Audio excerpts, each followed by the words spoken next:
వెంకటేశ్వరుణ్ణి తెలియనటువంటి వారు, వెంకటేశ్వరుడి యొక్క దర్శనం చెయ్యని వారు, ఏడుకొండలు ఎక్కని వారు ఎవరు ఉండరు. తెలుగువారి ఇలవేలుపువై అంటారు మహానుభావులు.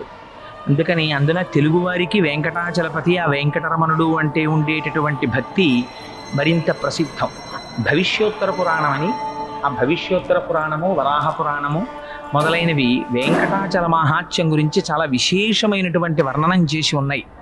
అసలు ఆ కొండ పేరే చాలా చిత్రమైనటువంటి పేరు. ఆ కొండ పేరు పెట్టడమే వెంకటాచలము అని పేరు పెట్టారు.